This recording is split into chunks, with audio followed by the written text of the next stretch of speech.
Hi hello നമസ്കാരം. നമ്മുടെ ഇന്നത്തെ റെസിപ്പി കുമ്പളങ്ങ മോരുകറിയാണ്.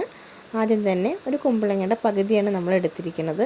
അത് ആവശ്യത്തിന് നമ്മൾ എടുത്ത ശേഷം കട്ട് ചെയ്തിട്ട് നമുക്ക് നല്ലോണം കഴുകി വൃത്തിയാക്കിയ ശേഷം അതിലേക്ക് ആവശ്യത്തിന് ഉപ്പും വെള്ളം ഒഴിച്ചിട്ട് കുക്കറിൽ ഒരു 3 വിസിലോളം നമ്മൾ വേവിച്ചെടുത്തിട്ടുണ്ട്. ഇനി നമ്മുടെ കുമ്പളങ്ങ മോരുകറിക്ക് വേണ്ടിയിട്ടുള്ള അരപ്പിനിൽ ഇൻഗ്രീഡിയൻസ് എന്തെല്ലാമാണെന്ന് നോക്കാം. തേങ്ങ, ഒരു മുറി തേങ്ങയാണ് എടുത്തിരിക്കുന്നത്, ജീരകം, പച്ചമുളക്. പിന്നെ നമ്മുടെ മോരുകറിക്ക് വേണ്ടി നമ്മൾ തൈര് എടുത്തിട്ടുണ്ട്.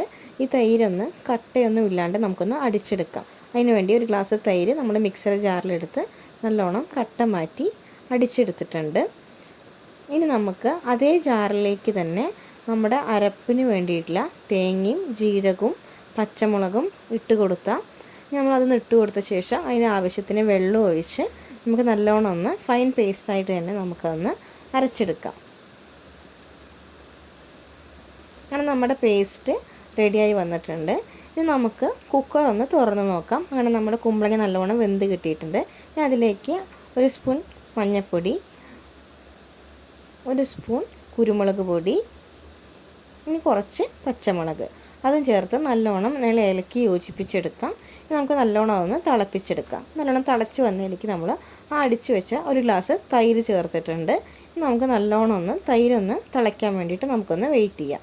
നല്ലോണം ഒന്ന് തിളച്ച് വരണം, തൈര് കുമ്പളങ്ങയിലേക്ക് ഒന്ന് പിടിച്ച് വരണം. അങ്ങനെ നമ്മുടെ തൈരൊക്കെ നല്ലോണം തിളച്ച് വന്നിട്ടുണ്ട്. ഇനി നമുക്ക് നമ്മൾ അരച്ച് വെച്ച പേസ്റ്റ് കൂടി നമുക്ക് അതിലേക്ക് ചേർക്കാം. തേങ്ങയുടെ പേസ്റ്റ് കൂടി നമ്മൾ ചേർത്തിട്ടുണ്ട്. ഇനി തേങ്ങ ഒന്ന് വെന്ത് വരണം, നല്ലോണം ഒന്ന് വെന്ത് വരട്ടെ. അങ്ങനെ നമുക്ക് നല്ലോണം ഒന്ന് വേവിക്കാൻ വേണ്ടി വയ്ക്കാം. അങ്ങനെ നല്ലോണം തിളച്ച് വന്നിട്ടുണ്ട് കറി. ഇനി നമുക്ക് വേണമെങ്കിൽ ഈ സമയത്ത് കുറച്ച് വെള്ളം കൂടി ചേർത്ത് കൊടുക്കാം. കുറച്ച് കട്ടി കൂടുതലാണെങ്കിൽ കുറച്ച് വെള്ളം കൂടി ഞാൻ ചേർത്ത് കൊടുത്തിട്ടുണ്ട്. ഇനി ഉപ്പ് വേണമെങ്കിൽ പാകത്തിന് വേണമെങ്കിൽ നോക്കാം. അതുപോലെ തന്നെ കുറച്ച് കരിവേപ്പില കൂടി ഇട്ട് കൊടുത്തിട്ടുണ്ട്. ഇനി നമ്മൾ ചീഞ്ചട്ടി വെച്ച് അതിലേക്ക് വെളിച്ചെണ്ണ ഒഴിച്ച് കടുകും ഉലുവ ഇട്ട് കൊടുത്തിട്ടുണ്ട്. കുറച്ച് ഉണക്കമുളകും കറിവേപ്പിലയും ചേർത്ത് നമുക്കതൊന്ന് വറുത്തിടാം. അങ്ങനെ നമ്മുടെ മോരുകറി റെഡി ആയിട്ടുണ്ട്. എല്ലാവരും ഒന്ന് ട്രൈ ചെയ്ത് നോക്കണം. റെസിപ്പി ഇഷ്ടമായെങ്കിൽ ലൈക്ക് ചെയ്യുക, ഷെയർ ചെയ്യുക. താങ്ക്